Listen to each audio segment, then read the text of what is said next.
Shalom saudara, berikut ini adalah pengumuman selama sepekan. GC Online Sunday Service dengan tema Christmas, Minggu 20 Desember 2020 mulai dari pukul 4 sore hingga pukul 5 sore bersama dengan Kak Anton dan Kak Irene. Jangan lupa ya. A call to be the light, a moment to pray in unity. More, bekerja sama dengan Marketplace Ministry, mengundang kita semua untuk bersatu hati dalam acara Marketplace Christmas 2020, A Night of Thousand Candles, dengan tema Glowing in the Dark, pada hari Sabtu, 19 Desember 2020, jam 7 malam.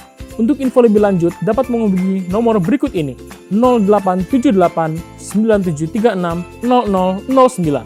Marketplace Revive. Shalom, GBI Rayon 17 akan mengadakan ibadah perayaan Natal 2020 pada hari Jumat, tanggal 25 Desember 2020, pukul 8.30 pagi, melalui YouTube channel. Kami mengundang semua jemaat untuk bergabung dalam perayaan Natal ini dan bersama-sama kita mengucap syukur atas anugerah Tuhan untuk kita semua. Dalam perayaan Natal ini, kita akan melakukan prosesi penyalaan lilin Natal bersama-sama di tempat kita masing-masing.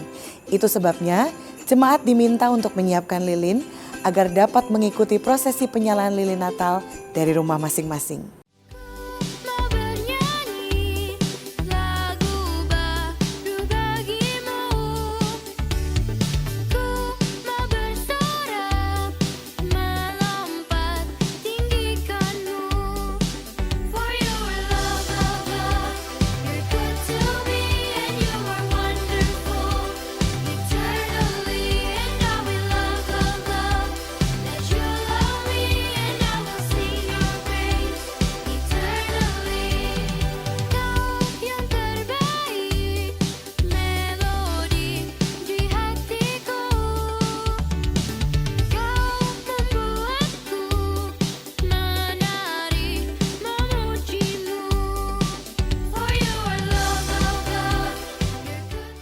Teman-teman, ayo kita ikutan sekolah minggu online GBI Rayon 17 Lampung.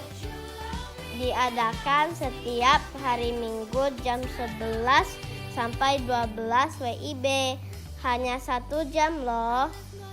Untuk mendapatkan Zoom Meeting ID dapat menghubungi Kak Rita atau Kak Laura. See you, God bless you. GBI Rayon 17 akan mengadakan bimbingan pranikah periode tahun 2021 dan bimbingan pranikah akan dimulai pada bulan Januari 2021. Untuk pendaftaran dan info lebih lanjut dapat menghubungi Ibu Jefrida di 0819 791 2007. Saya mengajak Bapak Ibu Saudara untuk terus memperkatakan Mazmur 91 agar iman kita tetap dikuatkan oleh Roh Kudus. Bagi saudara yang rindu untuk mendukung gerakan GBI Sehati Tanggap COVID-19, bisa menyalurkan bantuan berupa dana melalui transfer ke rekening BCA di nomor 178 011 6419 atas nama GBI Malahayati Misi. Atau jika ingin memberikan bantuan dalam bentuk barang, dapat mengirimkan ke GBI Malahayati di Jalan Laksamana Malahayati nomor 126 Teluk Betung Selatan, Bandar Lampung. Kami mengucapkan terima kasih kepada seluruh jemaat yang sudah mendukung gerakan ini. Tuhan Yesus memberkati. Sekarang tiba waktunya untuk kita semua bangkit berdiri bersama-sama dan mengucapkan deklarasi Pentakosta ketiga. Pentakosta ketiga adalah pencurahan Roh Kudus yang dahsyat di zaman now, melebihi yang terjadi di Azusa Street. Pentakosta ketiga akan mengakibatkan penuaian jiwa yang terbesar dan yang terakhir sebelum Tuhan Yesus datang kembali. Pentakosta ketiga akan membangkitkan generasi Yeremia, yaitu anak-anak muda yang dipenuhi Roh Kudus, cinta mati-matian kepada Tuhan Yesus, tidak kompromi terhadap dosa dan akan bergerak untuk memenangkan jiwa. Pentakosta ketiga lahir di Indonesia dan bergerak ke bangsa-bangsa. Gerakan ini dari timur ke barat dan akan kembali ke Yerusalem.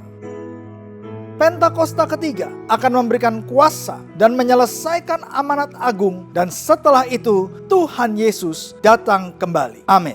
Untuk jemaat yang membutuhkan pelayanan konseling, dukungan doa, maupun pelayanan lainnya, dapat menghubungi call center berikut ini.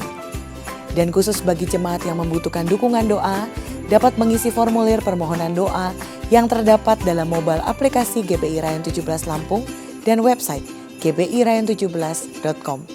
Berikut adalah cara untuk mengisi formulir permohonan doa melalui website. Buka browser Anda, kemudian ketik di kolom pencarian dengan gbirayon17.com. Lalu scroll ke bagian bawah dan klik permohonan doa. Scroll ke bagian bawah, isi nama Anda, alamat, nomor telepon, email, serta permohonan doa yang ingin didoakan. Kemudian klik submit. Dan melalui mobile aplikasi adalah sebagai berikut. Masuk ke dalam mobile aplikasi GBI Rayon 17 Lampung, kemudian pilih icon permohonan doa. Isi nama, alamat, nomor telepon, email, serta permohonan doa yang ingin didoakan. Kemudian klik submit. Saudara dihimbau untuk dapat mensubscribe YouTube channel GBI Rayon 17 Lampung, serta mengaktifkan lonceng notifikasi. Juga menginstal mobile aplikasi Rayon 17 melalui Google Play Store untuk pengguna Android dan App Store untuk pengguna iOS. Sekarang waktunya untuk mengikuti ibadah live streaming. Selamat beribadah, Tuhan Yesus memberkati.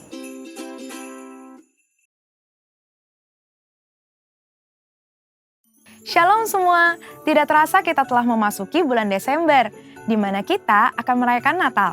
Dan sebagai umat Kristiani, Natal adalah momen untuk memperingati kelahiran Yesus Kristus, yaitu Mesias, Juru Selamat yang datang ke dunia.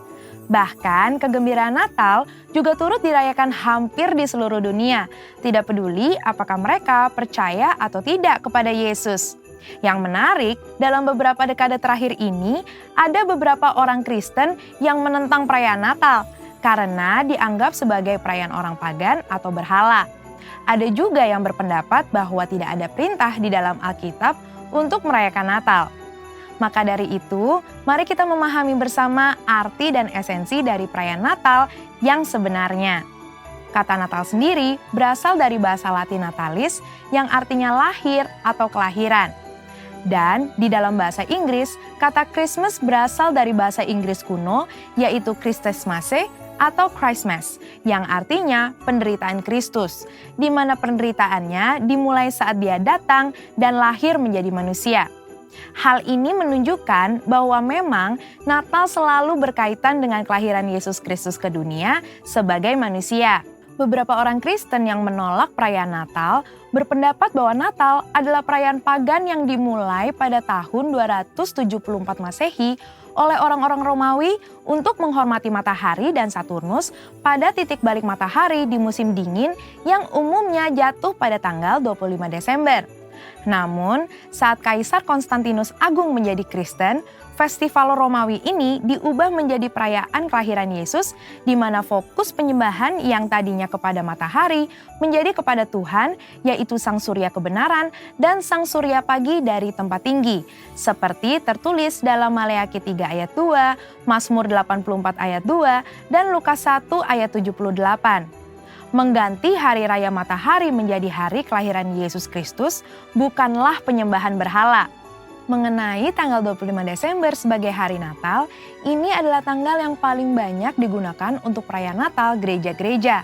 Namun, ada beberapa denominasi yang merayakannya pada tanggal lain, biasanya antara awal Desember hingga Januari.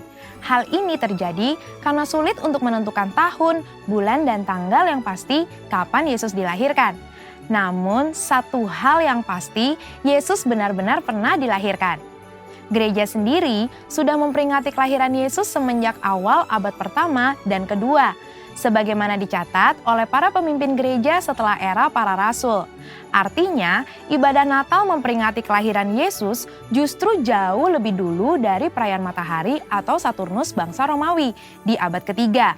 Pada tanggal 25 Desember 350 Masehi, Uskup Julius I dari Roma memutuskan untuk mengadakan ibadah Natal memperingati kelahiran Yesus dengan maksud menandingi festival matahari atau Saturnus Romawi. Ternyata lebih banyak orang yang menghadiri ibadah Natal di gereja-gereja. Semenjak itu, secara tradisi, orang Kristiani merayakan Natal pada tanggal 25 Desember. Melihat catatan-catatan para petinggi gereja tentang perayaan kelahiran Yesus, maka perayaan Natal pada 25 Desember bukanlah upaya kristenisasi dari festival matahari orang-orang non-Kristen. Malah mungkin sebaliknya, festival matahari adalah upaya romanisasi hari Natal. Selain itu, pendapat bahwa tidak ada perintah di dalam Alkitab untuk merayakan Natal adalah pendapat yang tidak tepat. Karena secara esensial, justru merayakan Natal adalah hal yang alkitabiah. Merayakan dan menceritakan kelahiran Yesus hingga kenaikannya harus dilakukan gereja untuk memuridkan jemaat dan memberitakan Injil Kristus, yang artinya kita sedang memberitakan firman Allah, memuliakan dan melaksanakan misi Allah. Menurut Lukas pasal 1 dan 2, ada 7 fokus Natal yang harus kita pahami. Yang pertama adalah pada kekudusan dan ketaatan, bahwa Tuhan memberikan perkenanan kepada mereka yang hidupnya benar dan tak bercacat di hadapannya. Fokus kedua adalah pada Roh Kudus, di mana urapan dan pencurahan Roh Kuduslah yang memungkinkan umat Tuhan menerima dan melakukan perbuatan baik, besar, dan ajaib.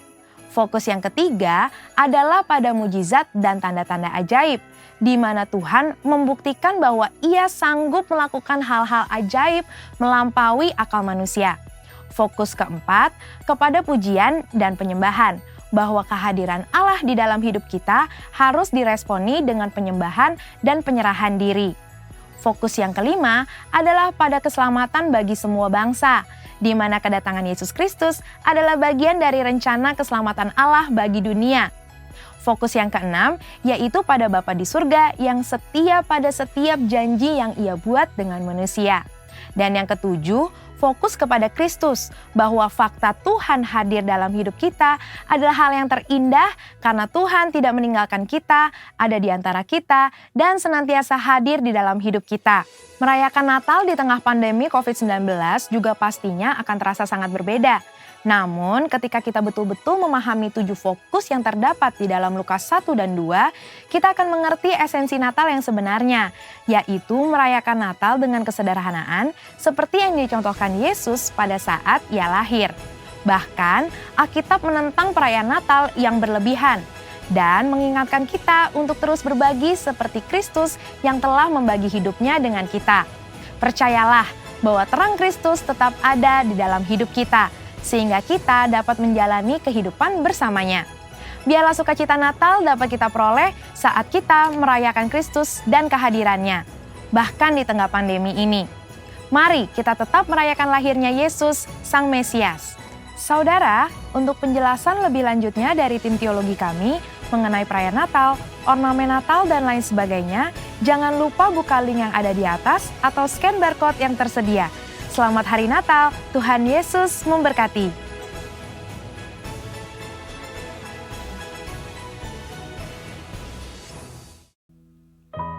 Shalom, Maranatha, datanglah Tuhan Yesus. Selamat hari Minggu bagi kita semua saudara, puji Tuhan. Kalau pagi hari ini kita boleh kembali bersama-sama beribadah secara online. Saya percaya saudara, pagi hari ini di rumah-rumah saudara, dan lewat penyembahan saudara bersama-sama, kita akan mengalami kasih dan lawatan Tuhan. Mari saudara bersama-sama kita satukan hati kita. Kita datang menyembah Tuhan dengan hati yang penuh dengan kerinduan akan Tuhan. Karena Dia terlebih rindu melawat kita dengan kasih-Nya pagi hari ini. Terima kasih Tuhan. Ini setiap kami, umat-Mu, kami datang Tuhan. Kami perlu kasih Tuhan. Kami mau kasih Tuhan terus dialirkan ke dalam hati kami. Kasih yang melenyapkan segala ketakutan dan kasih yang memberikan kekuatan bagi setiap kami. Kami terima pagi hari ini di dalam hadirat-Mu. Terima kasih Tuhan.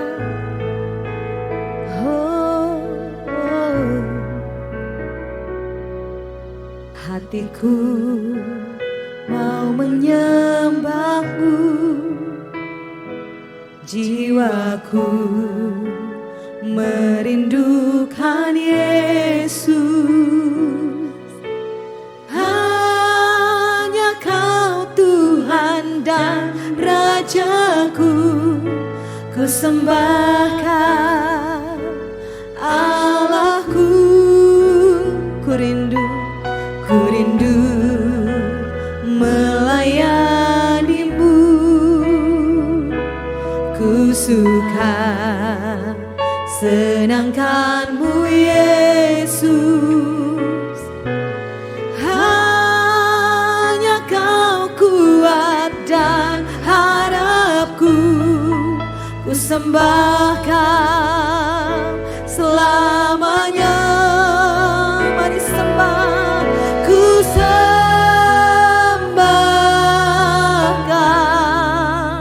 Yesus. Ku sembahkan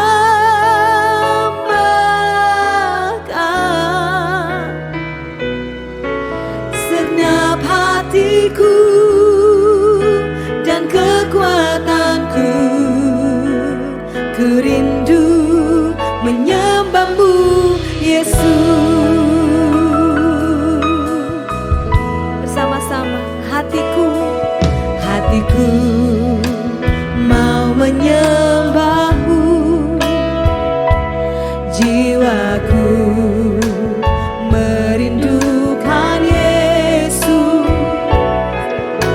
Hanya kau Tuhan dan Rajaku. Ku sembahkan Allahku. Kami rindu Tuhan. Ku rindu melayanimu. Ku suka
engkau pagi ini saudara.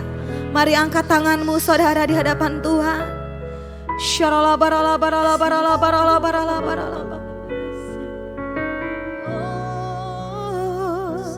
Ku sanjung kau di tempat tinggi, sebab engkau imam besar aku. Ku sanjung kau lebih dari yang lain. Ini penyembahan kami Tuhan. Dan ku datang menyembahmu Tuhan. Ku sanjung engkau, ku sanjung kau di tempat tinggi. Engkaulah imam besar agung kami yang kudus Tuhan. Imam besar agung. Amin. Ku sanjung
tinggikan Engkau hari ini Tuhan. Kami membangun mesbah-Mu melalui doa, pujian dan penyembahan. Dan kami percaya seperti firman-Mu berkata, saat nama-Mu ditinggikan Kau akan menarik banyak jiwa boleh datang menyembahkan Engkau. Dan kami tinggikan Engkau di tengah kota dan bangsa kami. Dan kami percaya biar hadirat Tuhan yang memenuhi kota dan bangsa kami. Kami melepaskan berkat shalom itu atas kota dan bangsa kami.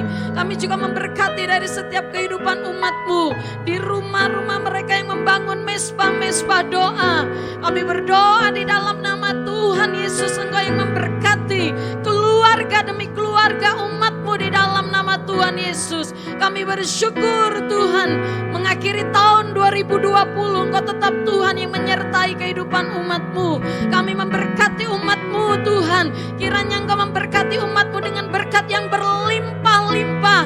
Kiranya penyertaan Tuhan, mujizat Tuhan itu tetap ada Tuhan dari setiap kehidupan umat-Mu di dalam nama Tuhan Yesus.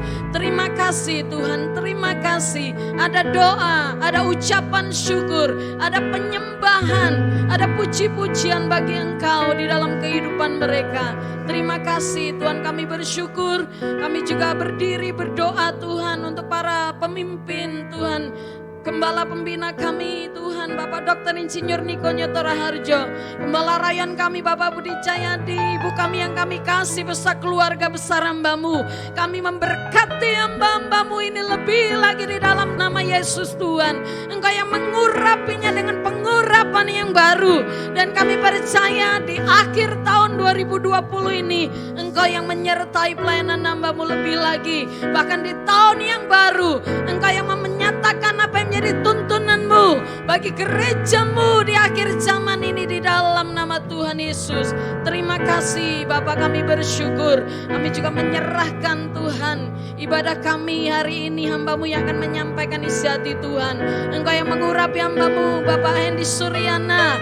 Kami percaya ada pengurapan, ada otoritas, ada kuasa Tuhan yang menyertai pelayanan firman hari ini. Ada mujizat-mujizat yang terjadi, kuasa firman itu terjadi Tuhan saat ini di dalam nama Yesus. Saat mereka yang mendengar, saat mereka yang ikut ambil bagian di dalam ibadah online, kami berdoa di dalam nama Yesus melalui firman itu. Engkau menjamah kehidupan umat-Mu di dalam nama Tuhan Yesus. Terima kasih Tuhan. Sekali lagi menyerahkan ibadah kami biar menjadi saluran berkat Tuhan di dalam YouTube channel ini. Tuhan menjadi berkat bagi banyak jiwa di dalam nama Yesus. Terima kasih Tuhan. Kami menyerahkan juga persekutuan dengan tubuh dan darah-Mu. Biar bagian kami Tuhan memperoleh berkat yang terbaik yang daripada Engkau. Terima kasih, kami mengembalikan segala pujian, syukur, hormat dan kemuliaan hanya bagi nama Tuhan kami Yesus Kristus yang kami tinggikan. Dan hanya di dalam nama Tuhan Yesus kami telah bersyukur dan berdoa. Haleluya. Kau terbesar dan mulia, ajaib semua perbuatan-Mu.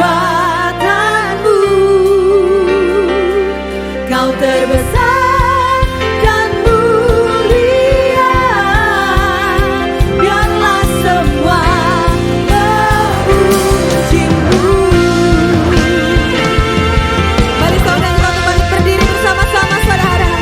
Kita penuhi hati kita penuhi rumah-rumah kita dengan puji-pujian, pengagungan, sorak-sorai bagi Yesus Raja kita. Haleluya.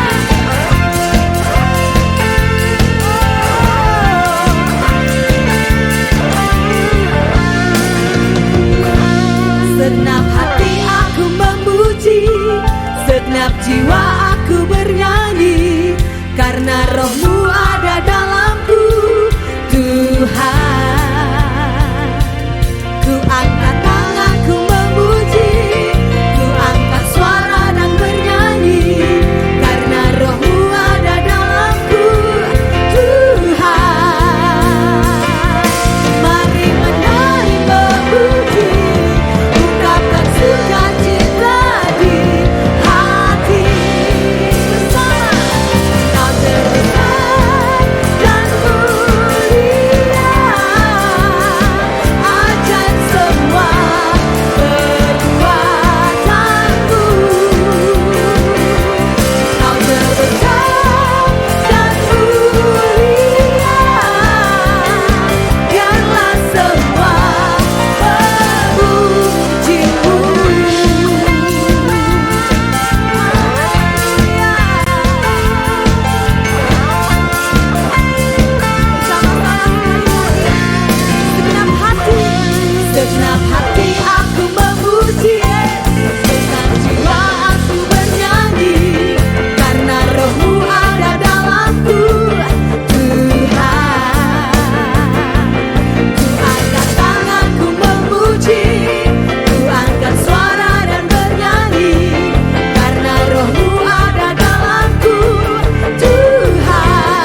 ini di rumah-rumah saudara ada sorak-sorai sukacita. Amin saudara, tepuk tangan bagi Yesus Tuhan kita. Mari memuji nama Tuhan kita yang besar.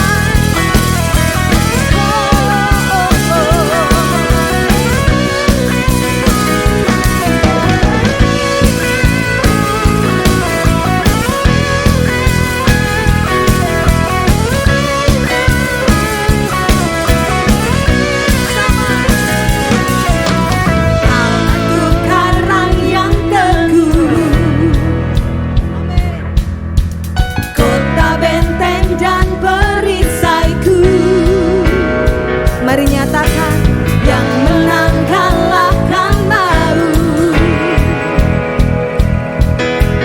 Penyelamat yang bangkit dan hidup. Haleluya, haleluya, haleluya.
Dekat dunia.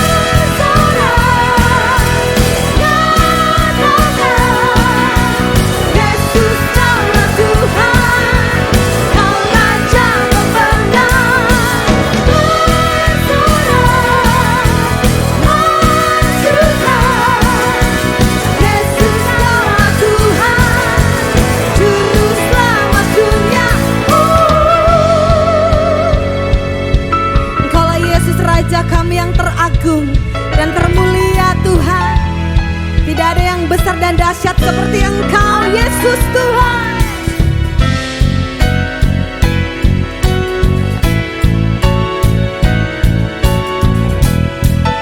Mari bersama-sama nyatakan, Aku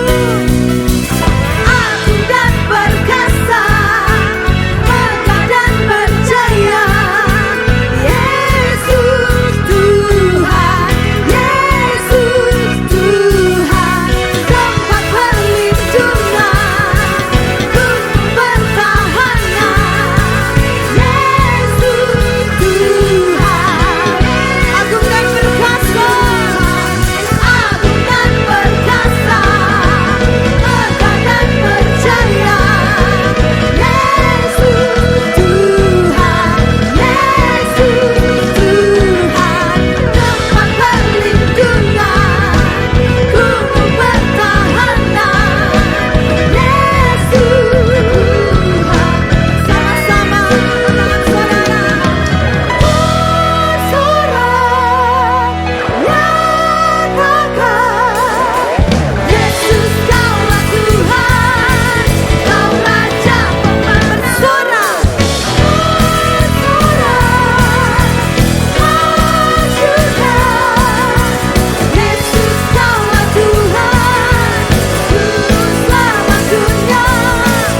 Yesus, rasa kagum kami akan Engkau.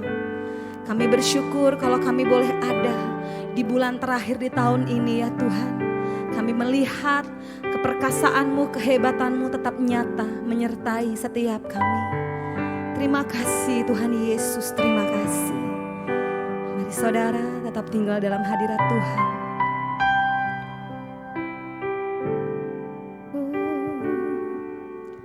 Kau penyelamatku, Kau kekuatanku, bagiku Kaulah yang terindah, pribadi yang sempurna. Kau pelindungku,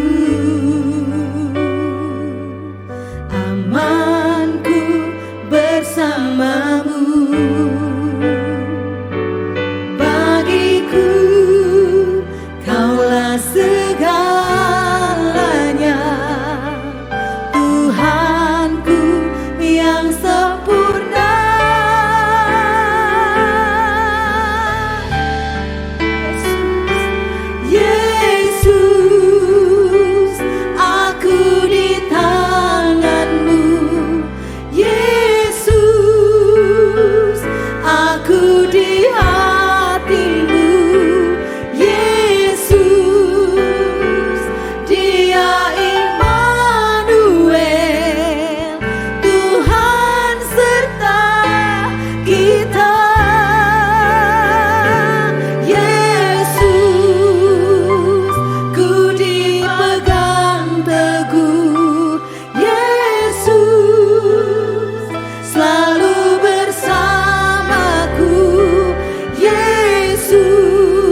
berbangga akan Engkau Tuhan.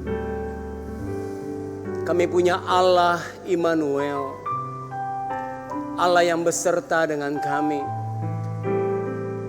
Terima kasih Tuhan, Engkau datang ke dalam dunia untuk menebus dosa setiap umat manusia. Terima kasih buat karya keselamatan yang Tuhan kerjakan bagi kami semua. Terima kasih Aba. Kami percaya pujian penyembahan kami menyenangkan hati-Mu pada hari ini. Dan pujian penyembahan kami itu naik ke hadapan hadirat-Mu dan berbau harum di hadapan-Mu ya Tuhan. Dan ini waktunya Tuhan untuk kami mendengarkan isi hati-Mu. Mari sampaikan firman-Mu, sampaikan pesan-Mu bagi kami umat-umat-Mu ya Tuhan. Karena kami tahu firman Tuhan itu yang menjadi pegangan dalam hidup kami. Firman Tuhan itu menjadi pelita bagi kaki kami. Urapi setiap kami ya Tuhan. Urapi hamba-Mu. Dan kami sambut firman Tuhan hanya di dalam nama Tuhan Yesus Kristus. Mari sama-sama katakan amin. Puji Tuhan. Shalom. Saudara, saya mengucapkan selamat bergabung dalam ibadah raya online GBI Rayon 17 Lampung. Dan saya berdoa kiranya kita terus ada dalam perlindungan dan penyertaan Tuhan yang sempurna. Katakan amin saudara. Saudara, hari ini kita sudah berada di minggu-minggu terakhir di tahun 2020. Dan beberapa hari ke depan kita akan merayakan perayaan Natal saudara. Oleh sebab itu firman Tuhan pada hari ini berjudul Perjalanan Menuju Kepalungan. Perjalanan menuju Kepalungan adalah sebuah kisah Natal yang diambil dalam Lukas pasal yang kedua ayat yang pertama sampai ayat yang ketujuh. Kita akan baca bersama-sama. Pada waktu itu Kaisar Agustus mengeluarkan suatu perintah menyuruh mendaftarkan semua orang di seluruh dunia. Inilah pendaftaran yang pertama diadakan sewaktu Kirenius menjadi wali negeri di Syria. Maka pergilah semua orang mendaftarkan diri masing-masing di kotanya sendiri. Demikian juga Yusuf pergi dari kota Nazaret di Galilea ke Yudea, ke kota Daud yang bernama Betlehem, karena ia berasal dari keluarga dan keturunan Daud, supaya didaftarkan bersama-sama dengan Maria tunangannya yang sedang mengandung. Ketika mereka di situ, tibalah waktunya bagi Maria untuk bersalin. Dan ia melahirkan seorang anak laki-laki, anaknya yang sulung, lalu dibungkus dengan lampin dan dibaringkannya di dalam palungan, karena tidak ada lagi tempat bagi mereka di rumah penginapan. Saudara, Injil Lukas adalah salah satu Injil yang menceritakan secara detail dan rinci peristiwa kelahiran Yesus. Ceritanya dimulai ketika malaikat Gabriel disuruh oleh Tuhan untuk pergi ketemu dengan Maria yang berada di Nazaret pada waktu itu. Dan malaikat Gabriel itu menyampaikan pesan Tuhan. Pesannya begini, bahwa Maria akan mengandung dan melahirkan seorang anak laki-laki. Oh saudara, ketika mendengar cerita ini, mendengar pesan ini, tentu saja Maria menjadi kaget saudara. Dan Maria bertanya, bagaimana hal itu mungkin terjadi sedangkan aku belum bersuami? Dan bukan cuman Maria yang kaget, Yusuf juga kaget saudara. Sehingga Alkitab katakan Yusuf berniat menceraikan Maria secara diam-diam. Tapi untungnya hal itu tidak dilakukan oleh Yusuf karena malaikat memberitahu kepada Yusuf peristiwa yang sesungguhnya lewat sebuah mimpi saudara. Dan kemudian tiba-tiba Yusuf dan Maria yang tadinya tinggal di kota Nazaret harus berangkat pergi ke kota Betlehem. Karena Kaisar Agustus pada waktu itu memerintahkan semua orang yang tinggal, semua orang yang ada di seluruh dunia untuk pergi ke kotanya masing-masing dan mendaftarkan diri di sana. Sehingga pada waktu itu Yusuf dan Maria mau tidak mau mereka harus pergi menuju kota Bethlehem. Dan Alkitab mencatat, ketika mereka sampai di kota Bethlehem, tiba waktunya bagi Maria untuk bersalin. Kemudian Maria melahirkan seorang anak dan membungkusnya dengan kain lampin dan meletakkan anaknya di dalam sebuah palungan. Saudara, waktu saudara membaca atau mendengar tentang cerita ini, pernahkah saudara mencoba merenungkan bagaimana perjalanan Yusuf dan Maria dari Nazaret sampai ke Bethlehem? Dan waktu mereka tiba di Bethlehem, Maria melahirkan.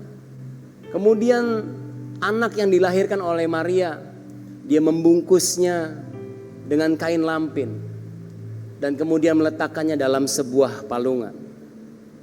Saya percaya saudara, bahwa Yusuf dan Maria, mereka tidak pernah menyangka bahwa perjalanan mereka akan finish atau berakhir di dalam palungan, saudara.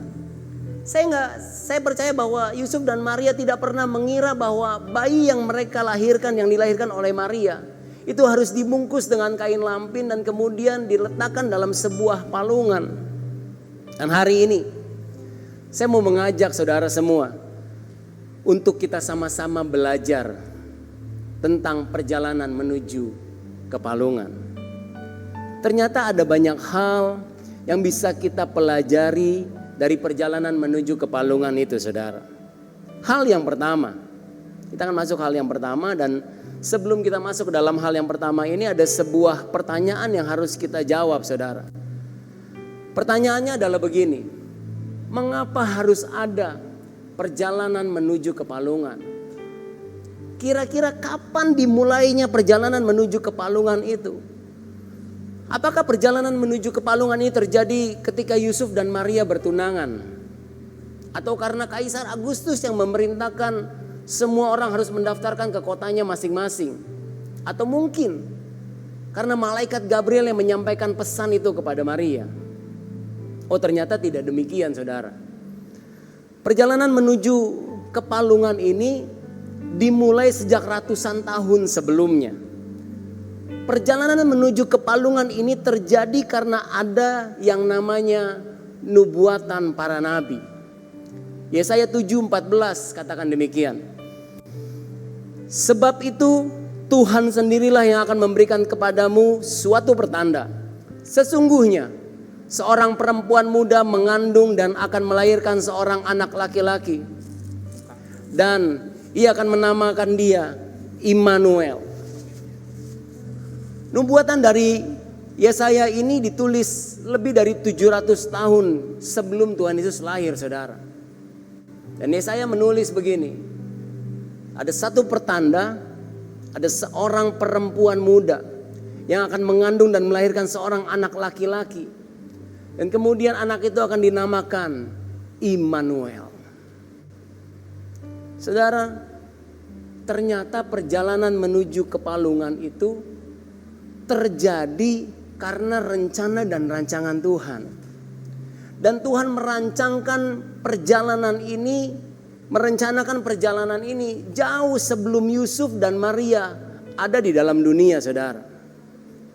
Dan berbicara tentang rencana dan rancangan, saya percaya bahwa Yusuf dan Maria sebagai pasangan yang sedang bertunangan, mereka pasti punya rencana dan rancangan sendiri. Mungkin saja mereka sedang menentukan tanggal pernikahannya mereka. Mungkin saja Yusuf dan Maria sedang merencanakan atau merancangkan konsep pernikahan mereka, saudara. Atau mungkin Yusuf dan Maria sedang merencanakan untuk menempati sebuah rumah yang baru dalam membangun rumah tangga mereka. Tapi tiba-tiba, saudara, Tuhan intervensi rencana dan rancangan Yusuf dan Maria. Tiba-tiba Tuhan ubah rancangan mereka. Tuhan belokin rencananya mereka. Dan saya yakin pada waktu ini terjadi, Yusuf dan Maria pasti bertanya-tanya dalam hati mereka, Mereka bisa saja katakan, Tuhan kenapa ini terjadi? Bukankah kami sudah merancangkan pernikahan kami, semuanya itu sudah baik, sudah siap. Sudah merencanakannya dari jauh-jauh hari. Tapi kok tiba-tiba semuanya itu sepertinya hancur berantakan, saudara. Karena apa? Karena Tuhan intervensi rencana dan rancangannya mereka. Hari-hari ini mungkin ada banyak di antara saudara yang punya begitu banyak rencana dan rancangan di tahun 2020. Tapi karena pandemi COVID-19 yang terjadi, sehingga ada banyak rencana dan rancangan kita yang tidak bisa dilakukan, tidak bisa dijalankan. Mungkin ada di antara saudara yang mau menikah tahun ini dan pernikahan saudara harus ditunda. Mungkin ada di antara saudara yang sudah dapat sebuah proyek yang besar, mungkin dengan keuntungan yang cukup besar, tapi nggak bisa dikerjakan karena pandemi. Atau mungkin saudara sudah merencanakan untuk kuliah atau traveling ke luar kota dan ke luar negeri, tapi tidak bisa dilakukan pada tahun ini. Kalau ini sedang terjadi dalam hidup kita, mari kita introspeksi, saudara. Jangan-jangan Tuhan sedang intervensi dalam rencana dan rancangan kita. Dan kita perlu mengerti satu hal. Kalau Tuhan intervensi rencana dan rancangan kita, maka rencana dan rancangan Tuhan yang akan diberikan buat saya dan saudara, itu pasti yang terbaik. Tuhan tidak pernah merancangkan kecelakaan buat kita. Tuhan tidak pernah merancangkan sesuatu yang buruk buat saya dan saudara. Tapi Tuhan selalu merencanakan, merancangkan hari depan yang penuh dengan harapan buat saya dan saudara. Oleh sebab itu hal yang pertama yang kita bisa pelajari dari perjalanan menuju kepalungan, kita perlu mengerti ada rencana dan rancangan Tuhan dalam hidup saya dan saudara. Dan kalau Tuhan intervensi dengan rencananya, kalau Tuhan intervensi kita dengan rancangannya, Tuhan ganti semuanya dengan rancangan dan rencananya Tuhan, percayalah, rencana dan rancangan Tuhan itu pasti lebih baik daripada rencana dan rancangan kita. Yang kedua, saudara, kita perlu belajar lebih dalam dari Yusuf dan Maria. Lukas 1 ayat 38. Kata Maria, sesungguhnya aku ini adalah hamba Tuhan. Jadilah padaku menurut perkataanmu itu.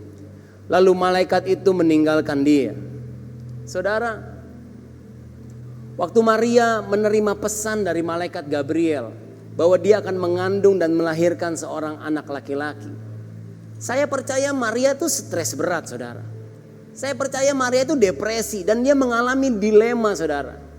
Ada dua pilihan dalam hidup Maria. Yang pertama opsinya adalah tetap mengikuti apa yang menjadi rencana dan kehendaknya dia. Nggak mau peduli dengan rencana dan rancangannya Tuhan. Bisa saja Maria tidak mau terima rencana dan rancangannya Tuhan. Dan dia tetap melakukan rencana-rencana yang sudah dia buat dalam hidupnya.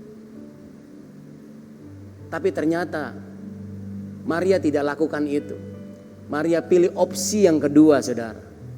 Maria pilih untuk taat dan masuk dalam rencana dan rancangannya Tuhan. Makanya dia bilang begini, sesungguhnya aku ini adalah hambamu, jadilah padaku menurut perkataan. Saudara, hari-hari ini kalau Tuhan sedang ganti rencana dan rancangan kita, mau gak kita punya respon seperti Maria? Respon yang benar, respon yang positif. Karena begini, saudara, untuk kita bisa masuk lebih jauh dalam rencana dan rancangannya Tuhan, untuk kita bisa masuk lebih dalam rencananya Tuhan, maka kita perlu respon yang benar. Kita perlu respon yang positif supaya Tuhan bisa bawa kita masuk lebih dalam lagi kepada rencana dan rancangannya yang ajaib itu. Yusuf juga demikian, saudara. Yusuf juga punya respon yang benar. Waktu dia mau menceraikan Maria secara diam-diam, kemudian malaikat memberitahu Yusuf lewat sebuah mimpi. Oh, bisa saja saudara Yusuf tetap marah dan tetap tidak mau pedulikan mimpinya. Tapi kejadiannya tidak seperti itu. Yusuf juga punya respon yang benar. Dia tidak menceraikan Maria. Dan dia mengikuti, dia masuk dalam rencana dan rancangannya Tuhan. Hari-hari ini pelajaran yang pertama, sekali lagi kita perlu mengerti ada rencana dan rancangan Tuhan dalam hidup saya dan saudara. Dan pelajaran yang kedua, kita perlu punya respon yang benar supaya Tuhan bisa bawa kita masuk dalam rencana dan rancangannya. Yang pasti rencana dan rancangan Tuhan itu lebih baik daripada rencana dan rancangan kita. Saudara, di awal tahun 2000-an saya pernah bekerja di sebuah perusahaan, saudara. Waktu itu jabatan saya adalah manajer operasional dan kemudian saya juga pegang sales manager. Dan bagi saya pekerjaan itu sudah cukup baik. Saya sudah settle di situ dan saya sudah merasa nyaman dan saya merencanakan bahwa saya akan kerja sampai pada waktu yang lama di perusahaan itu, saudara. Saya pikir saya bisa bekerja puluhan tahun mungkin di tempat itu karena saya sudah nyaman, sudah cocok, saudara. Tapi saudara tahu, tiba-tiba saya dibuat tidak nyaman. Fasilitas-fasilitas yang ada itu ditarik tanpa alasan. Kemudian di dalam kondisi di kantor, situasi dalam pekerjaan dibuat tidak nyaman. Satu hal yang saya cuma bisa lakukan adalah berdoa kepada Tuhan. Saya tanya, Tuhan, kenapa harus seperti ini? Tapi saudara, saya merasakan begini. Sepertinya Tuhan sedang bawa saya masuk kepada satu rencana dan rancangannya yang lebih baik. Oleh sebab itu saya mencoba punya respon yang benar. Akhirnya saya memutuskan untuk keluar dari perusahaan itu. Dan setelah saya keluar dari perusahaan itu, 1 bulan kemudian Tuhan berikan saya sebuah usaha yang baik. Dan kalau saya bisa flashback ke belakang, apa yang saya dapatkan di perusahaan yang dulu dengan apa yang saya dapatkan sekarang, berkat yang Tuhan kasih itu jauh lebih besar. Kondisi situasi itu jauh lebih baik. Dan saya percaya, saudara, ketika kita mau masuk dalam rencana dan rancangannya Tuhan, ketika kita punya respon yang benar, maka Tuhan kasih buat saya dan saudara itu yang terbaik. Tuhan tidak pernah kasih yang biasa-biasa. Dia selalu kasih buat kita yang terbaik. Katakan amin. Saudara, yang ketiga sekarang, setelah Yusuf dan Maria mengerti tentang rencana dan rancangan Tuhan yang pastinya lebih baik, dan mereka punya respon yang benar, maka Yusuf dan Maria berangkat dari Nazaret menuju ke Betlehem. Perjalanan ke Betlehem kurang lebih, saudara, kalau sekarang sekitar 156 kilometer. Tapi kalau zaman dahulu karena nggak ada kendaraan bisa ditempuh dalam waktu 3-5 hari, saudara. Dan ketika Yusuf dan Maria sampai di Betlehem, Alkitab katakan tiba waktunya bagi Maria untuk bersalin. Tapi saudara, menjadi pertanyaan di sini, kenapa Yusuf dan Maria harus ke Betlehem? Apakah cuma karena Yusuf keturunan Daud dan berasal dari Betlehem dia harus pulang ke kota Betlehem? Oh, ternyata tidak sesederhana itu, saudara. Di dalam Mika pasal yang ke-5 ayat yang pertama ada nubuatan lagi. Firman Tuhan berbunyi begini. Tetapi engkau, hai Betlehem Efrata, hai yang terkecil di antara kaum-kaum Yehuda, daripadamu akan bangkit bagiku seorang yang akan memerintah Israel, yang permulaannya sudah sejak purbakala, sejak dahulu kala. Ternyata saudara, Betlehem ini juga merupakan bagian dari rencana dan rancangannya Tuhan. ada nubuatan dari Nabi Mika untuk Bethlehem. Jadi Yesus harus lahir di Bethlehem. Karena memang itu masuk dalam rencana dan rancangannya Tuhan, saudara.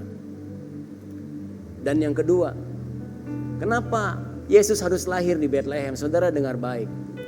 Bethlehem adalah penyedia terbesar domba korban untuk bait Allah, untuk Yerusalem. Jadi saudara, orang-orang Israel itu setiap tahun harus pergi ke Yerusalem untuk beribadah kepada Tuhan. Dan ketika mereka beribadah kepada Tuhan, maka mereka memerlukan domba untuk korban bakarannya mereka. Jadi saudara, dengan begitu banyaknya orang Israel, maka dibutuhkan begitu banyak domba. Dan sekali lagi, kota Bethlehem adalah penyedia domba terbesar untuk korban bakaran yang diadakan di Yerusalem. Bicara tentang penyedia, bukankah Allah kita adalah Jehovah Jireh? Bukankah Allah kita Allah yang menyediakan segala sesuatunya? Saudara dengar baik.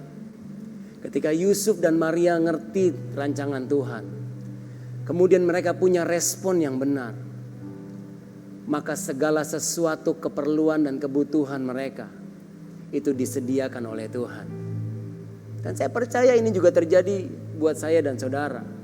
Waktu kita masuk dalam rencana dan rancangannya Tuhan, waktu kita punya respon yang benar, respon yang positif, saudara dengar baik, segala kebutuhan dan keperluanmu ada Tuhan yang menyediakan. Memang hari-hari ini bukan hari-hari yang mudah. Ini masa-masa yang sukar, masa-masa yang sulit bagi banyak orang, saudara. Tapi dengar baik, kita punya Tuhan, Jehovah Jireh. Kita punya Tuhan, Allah yang menyediakan. Itu sebabnya Tuhan Yesus lahir di Bethlehem sebagai gambaran Dia yang menyediakan kebutuhan saya dan saudara.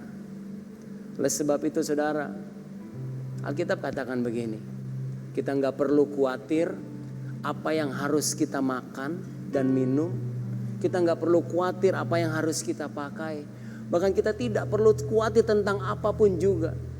Karena Tuhan kita, Jehovah Jireh, Tuhan yang menyediakan segala kebutuhan dan keperluan kita. Saudara, satu kali saya harus pelayanan di kota Manado. Tepatnya di kota Bitung. Dan setelah menginap selama 2 malam di kota Bitung, selesai pelayanan, saya dan istri pengen jalan-jalan ke kota Manado, saudara. Waktu kami cari hotel, ternyata seluruh hotel di kota Manado itu penuh. Karena pada waktu itu ada pertemuan wali kota dan bupati se-Indonesia. Saya sudah cari dari bintang 5, 4, 3 sampai bintang Kejora. Nggak ada hotel yang nggak penuh, semuanya penuh, saudara. Hari itu, pagi itu, kami sempat jalan-jalan ke Bunaken. Dan ada satu teman yang coba lagi cari-cari, saudara. Sampai sore, nggak ada hotel, saudara. Tapi tiba-tiba ketika kami lewat di sebuah jalan raya, jalan protokol di kota Manado, Tuhan tunjukin sebuah hotel yang bagus dan cukup besar, saudara. Dan Tuhan bilang begini, coba mampir ke situ. Hari sebelumnya saya dan istri sudah mampir ke hotel itu dan penuh. Tapi kok tiba-tiba Tuhan gerakkan, saudara, untuk kami kembali lagi ke hotel itu. Singkat cerita, saya dan istri datang ke hotel itu dan kita coba-coba tanya kepada resepsionis yang bertugas. Kami bilang begini, Mbak, ada kamar kosong gak? Untuk kapan, Pak? Untuk hari ini, besok, ya 2-3 malam begitu. Dia bilang begini, penuh, Pak. Saya bilang, coba cek dulu, Mbak. Penuh, Pak. Hotel semuanya kamar penuh, sudah di booking dari jauh-jauh hari. Waktu kami mau pergi meninggalkan hotel itu, mbaknya bilang begini, sebentar Pak, saya coba cari deh. Kemudian dia cek di komputernya, dan saudara tahu, tiba-tiba dia bilang gini, Pak, ada satu kamar yang kosong. Saya juga nggak tahu kenapa bisa begini, tiba-tiba bisa ada satu kamar yang kosong. Dan akhirnya kami bisa menginap di hotel itu. Saya tahu satu hal, Allah menyediakan. Saudara, hari ini apa yang menjadi keperluan saudara? Apa yang menjadi kebutuhanmu? Mungkin saudara butuh pekerjaan yang baru. Mungkin saudara butuh kesembuhan yang daripada Tuhan. Mungkin saudara butuh pemulihan. Apapun, kita punya Allah yang menyediakan. Dan Tuhan bukan cuma menyediakan hal-hal yang besar. Detail dengan hal yang kecil-kecil pun Tuhan bisa sediakan. Itu yang ketiga. Yang keempat saudara. Lukas 2 ayat 12. Katakan begini. Dan inilah tandanya bagimu, kamu akan menjumpai seorang bayi dibungkus dengan lampin. Sampai situ dulu saudara. Jadi ketika Maria melahirkan bayi Yesus, maka Maria membungkus bayi Yesus dengan kain lampin saudara. Jika saudara tahu kain lampin adalah potongan-potongan kain bekas yang sudah tidak terpakai lagi. Dan kain lampin itu memang biasanya ditaruh di dekat kandang domba saudara. Dan digunakan untuk membersihkan anak domba yang baru lahir. Setelah itu kain lampin sudah tidak dipakai lagi. Cuman ditaruh begitu saja di dalam kandang. Supaya mencegah anak-anak domba supaya tidak kena benturan dengan kandang saudara. Atau biasanya juga kain lampin karena sudah tidak dipakai sudah dibuang ke tempat sampah. Jadi waktu Maria melahirkan bayi Yesus, di kandang domba memang cuma adanya kain lampin saudara. Kain yang gak berharga. Kain yang sudah dibuang dan bagi banyak orang itu tidak bernilai. Tapi dengar baik, kain itulah yang digunakan untuk membungkus bayi Yesus. Kain lampin yang tidak berharga, tapi malam hari itu menjadi sesuatu yang sangat bernilai. Karena kain itu digunakan untuk membungkus juru selamat dunia. Saudara, seringkali memang Tuhan menolong saya dan saudara, menyediakan bagi kita, memberkati kita dengan segala sesuatu yang sepertinya tidak berharga saudara. Tapi jangan salah, Tuhan bisa pakai hal yang tidak berharga. Tuhan bisa pakai sesuatu yang tidak bernilai untuk memberkati saya dan saudara. Bahkan Tuhan bisa pakai sesuatu yang tidak bernilai untuk melakukan mujizat. Kalau saudara ingat cerita Tuhan Yesus memberi makan 5.000 orang. Tuhan Yesus memberi makan 5.000 orang itu hanya dengan 5 roti dan 2 ikan. Milik seorang anak kecil yang sepertinya gak berharga saudara. Waktu Musa, Tuhan suruh untuk membebaskan bangsa Israel. Musa bilang begini, Tuhan, bagaimana jika bangsa Israel tidak percaya kepadaku? Bagaimana aku bisa membebaskan bangsa itu dari tangan orang Mesir? Tuhan bilang begini, apa yang ada padamu Musa? Musa bilang, tongkat. Dan Tuhan bilang, dengan tongkat itu engkau akan membebaskan bangsa Israel. Saudara dengar baik. Pelajaran yang keempat buat saya dan saudara. Tuhan menggunakan apa yang ada pada kita. Yang sepertinya itu tidak berharga. Tapi Tuhan pakai apa yang ada padamu. Untuk apa? Untuk memulihkan kita. Untuk memberkati kita. Untuk menolong kita. Untuk melakukan mujizat-mujizatnya. Tuhan bisa pakai dengan apa yang ada pada kita. Atau mungkin juga saudara merasa hidup saudara sudah hancur. Saudara tidak lagi berharga, saudara tidak lagi bernilai sebagai seorang manusia. Oh enggak saudara, Tuhan tetap bisa pakai saudara. Tuhan bisa pakai hidupmu menjadi berharga di mata Tuhan. Yang kelima sekarang. Kembali ke Lukas 2 ayat yang ke-12.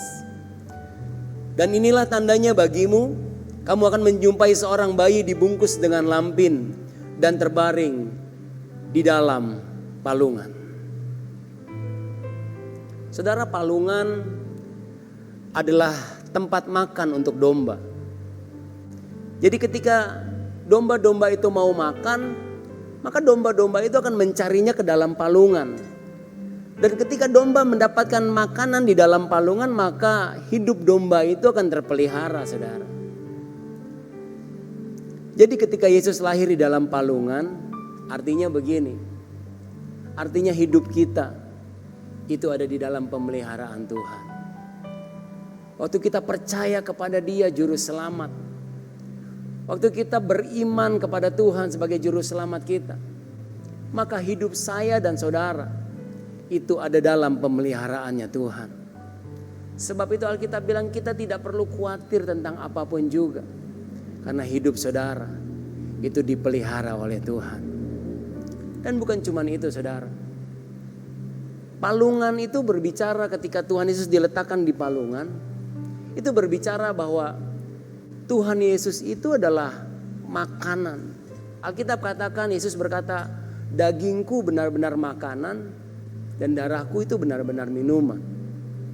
Dan dalam Yohanes 6 ayat 35, Tuhan Yesus katakan begini, Akulah roti hidup, barang siapa datang kepadaku, ia tidak akan lapar lagi, dan barang siapa percaya kepadaku, ia tidak akan haus lagi.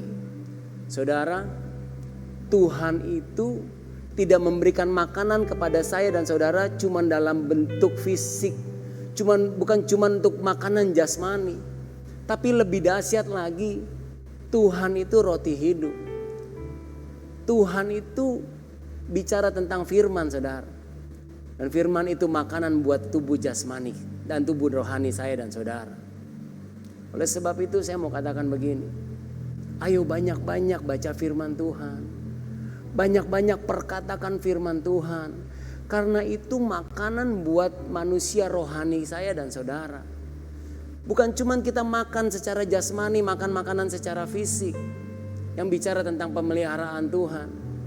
Tapi perlu buat saya dan saudara untuk juga makan makanan rohani, yaitu firman Tuhan. Hari-hari ini di masa-masa yang sukar, di masa-masa yang sulit, ayo banyak-banyak baca firman Tuhan sebagai makanan rohani saya dan saudara. Banyak-banyak perkatakan firman Tuhan. Saudara, sebuah kesaksian sebagai penutup. Tapi sebelumnya saya mau ajak saudara baca Matius 4 ayat yang keempat. Begini bunyi firman Tuhan. Tetapi Yesus menjawab, ada tertulis manusia hidup bukan dari roti saja, tetapi dari setiap firman yang keluar dari mulutnya Allah. Firman Tuhan bilang, kita bukan hanya hidup dari roti. Kita bukan hanya hidup dari makanan-makanan secara fisik untuk jasmani kita. Tapi kita juga akan hidup. Manusia roh kita akan hidup kalau kita makan setiap firman yang keluar dari mulut Allah. Saudara, beberapa waktu yang lalu di awal bulan November, Tuhan izinkan orang tua saya terkena COVID, saudara. Dan yang paling parah itu adalah mami saya. Mami saya harus dirawat selama 21 hari di rumah sakit. Dan harus masuk ruang ICU. Harus pakai alat bantu pernafasan. Selama 21 hari dia tidak berdaya, saudara. Hari-hari itu merupakan hari-hari yang berat buat kami sekeluarga. Tapi ada satu hal yang Tuhan taruh di hati kami. Untuk memperkatakan terus firman Tuhan. Dan ternyata mami saya juga baru seminggu yang lalu dia baru cerita.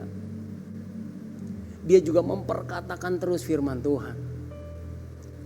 Karena dia sering baca Alkitab, maka ada banyak ayat-ayat yang Tuhan ingatkan ketika dia sakit. Dan dia perkatakan firman Tuhan setiap hari, setiap waktu dia perkatakan firman Tuhan. Oleh bilur-bilurmu aku disembuhkan.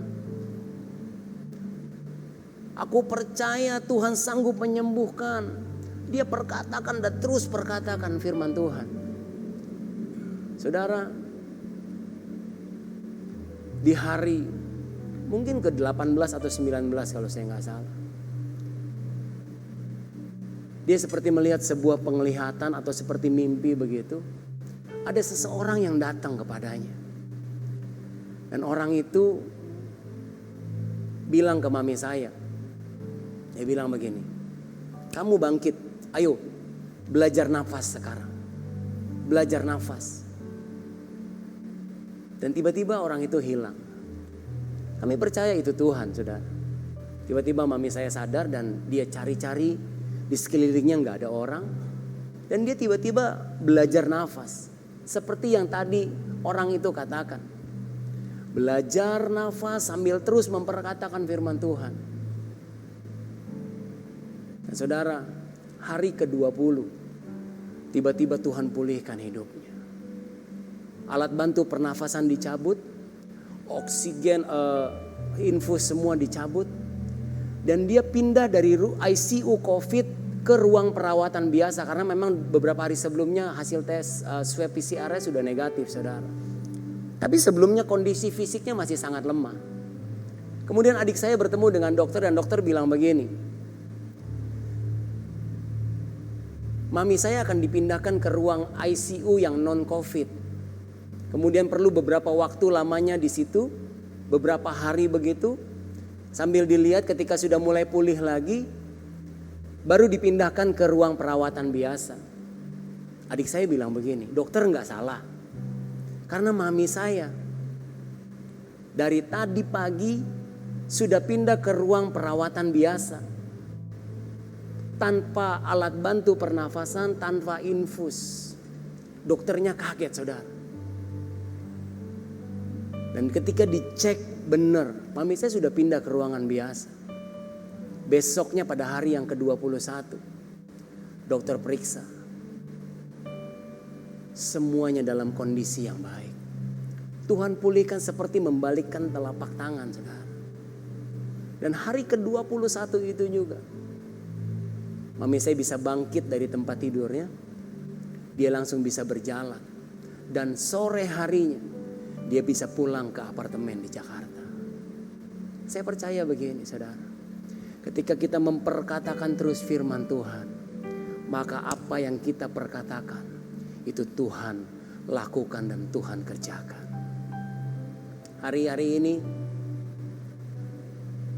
apa yang sedang saudara gumulkan? Mungkin ada persoalan-persoalan dan masalah dalam hidup saudara. Perkatakan firman Tuhan. Itu akan meningkatkan iman saudara. Dan Tuhan akan membela saudara. Mari kita tunduk kepala, kita berdoa, saudara. Bapak, kami bersyukur buat firman Tuhan pada hari ini.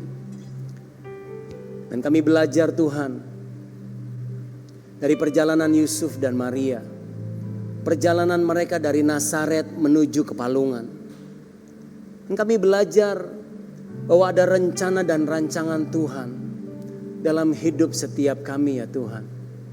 Dan oleh sebab itu ajar kami percaya bahwa rencana dan rancangan Tuhan itu selalu yang lebih baik, selalu yang terbaik daripada rencana dan rancangan kami.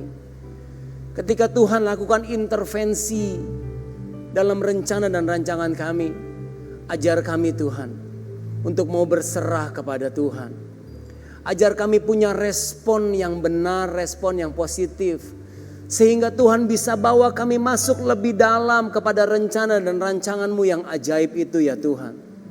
Dan kami percaya, waktu kami masuk dalam rencana dan rancangan-Mu, waktu kami punya respon yang benar Tuhan, maka segala kebutuhan dan keperluan kami, itu Tuhanlah yang menyediakan.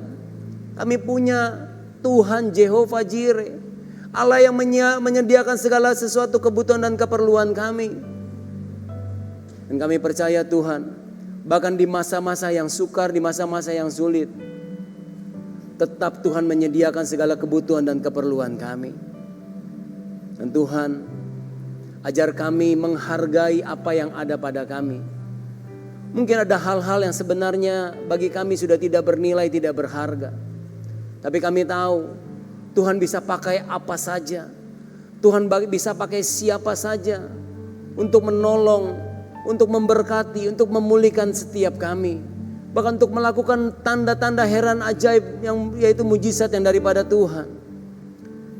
Kami berdoa Tuhan, di masa-masa yang sukar ini, terus ada pemeliharaan Tuhan yang nyata atas hidup kami. Kau pelihara umat-umat-Mu ya Tuhan. Kau pelihara mereka. Kau berkati usaha pekerjaan umat-Mu. Kau yang membela mereka. Kalau umat-Mu butuh kesembuhan, Kau yang menyembuhkan mereka. Kalau umat-Mu dalam masalah pergumulan, Kau yang berikan jalan keluar dan kemenangan bagi mereka semua ya Tuhan.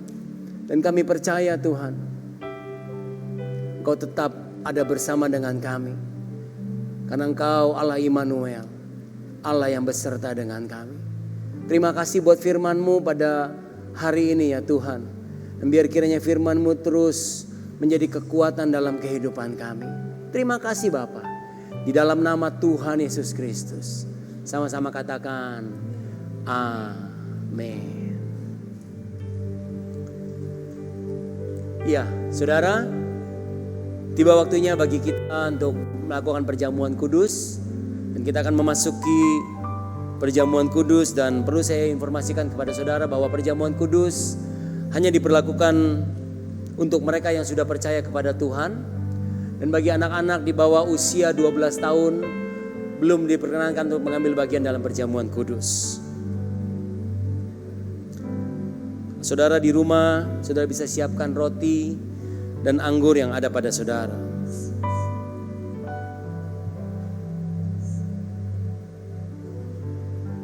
Sungguh besar pengorbananmu bagiku, terlalu dalam untuk dimengerti. Sungguh besar, sungguh indah yang Kau fikirkan tentangku, tak terselami bagiku. Sungguh indah,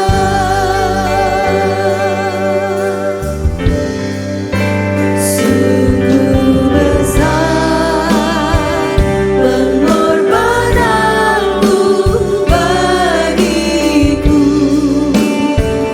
terlalu dalam untuk dimengerti. Sungguh besar,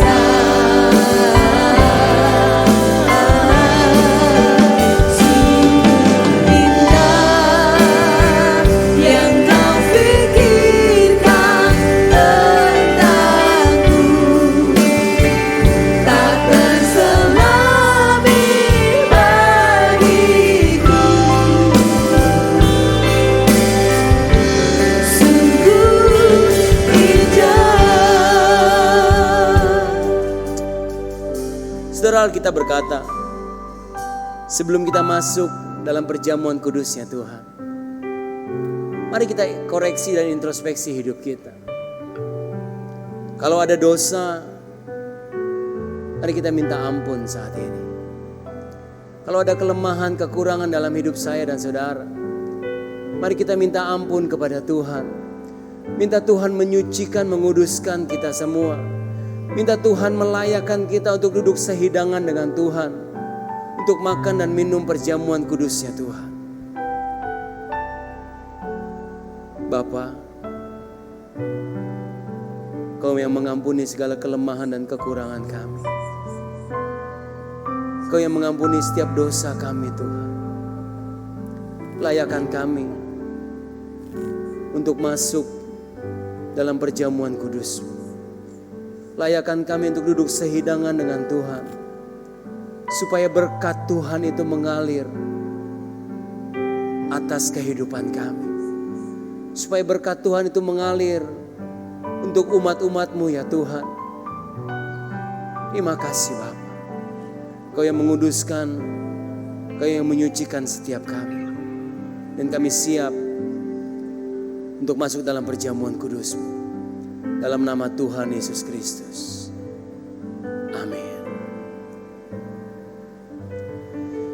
Sebab apa yang telah kuteruskan kepadamu, telah aku terima dari Tuhan, yaitu bahwa Tuhan Yesus pada malam waktu Ia diserahkan mengambil roti. Mari kita angkat roti dengan tangan kanan dan kita angkat tinggi-tinggi. Dan sesudah itu Ia mengucap syukur atasnya. Ia memecah-mecahkannya dan berkata, inilah tubuhku yang diserahkan bagi kamu. Perbuatlah ini menjadi peringatan akan aku. Saudara yang terkasih, bukankah roti yang kita pecah-pecahkan ini adalah persekutuan kita dengan tubuh Kristus? Mari kita makan di dalam nama Tuhan Yesus.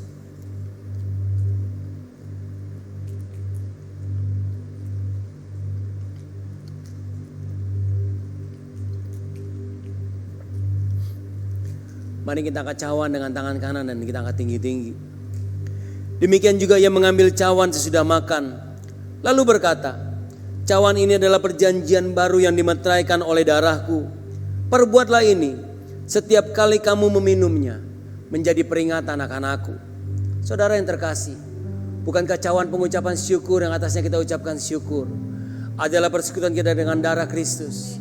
Mari kita minum dalam nama Tuhan Yesus.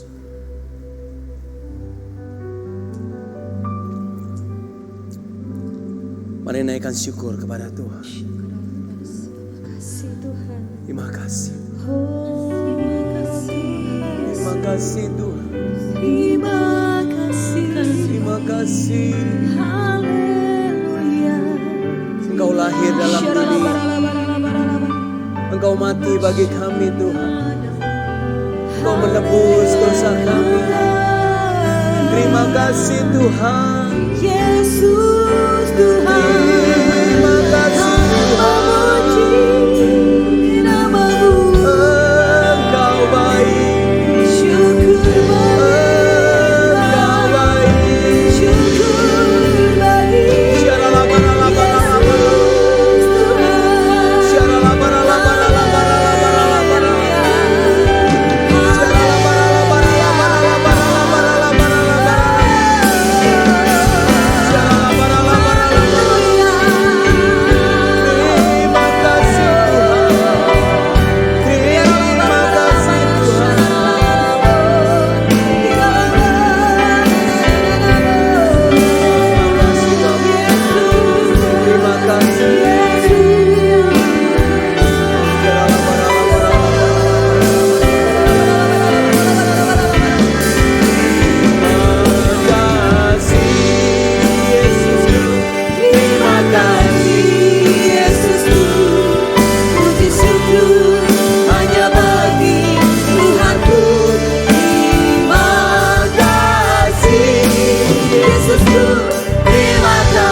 Terima kasih ya Tuhan, kami bisa duduk sehidangan dengan Engkau pada hari ini.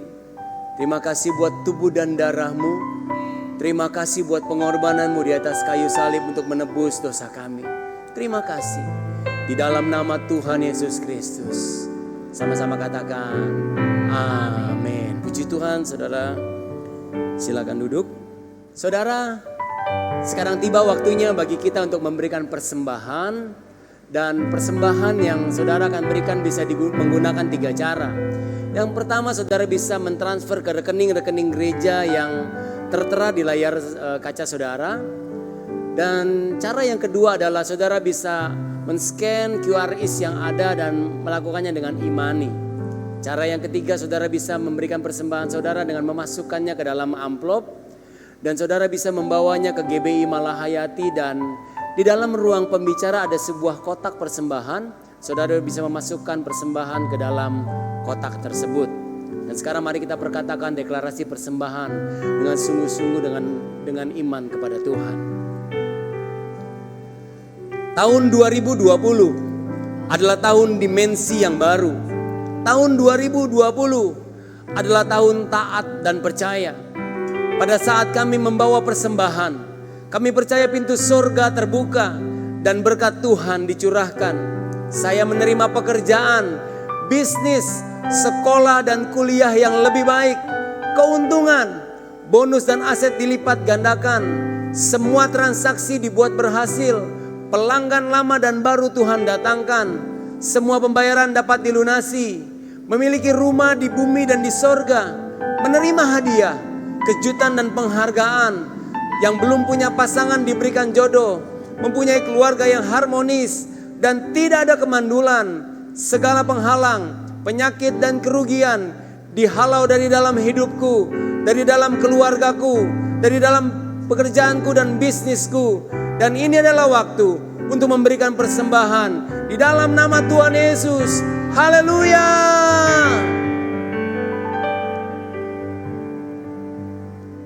Setiap langkahku ada di matamu, Kau yang atur, berjejakkan anugerah. Tak Kau biarkan ku jalan sendiri, percayaku sepenuhnya di dalam-Mu. Setiap langkahku ada di mata-Mu, Kau yang atur, berjejakkan anugerah. Tak Kau biarkan ku jalan sendiri, percayaku sepenuhnya di dalam-Mu. Percayaku sepenuhnya di dalam-Mu. Percayaku sepenuhnya di dalam-Mu.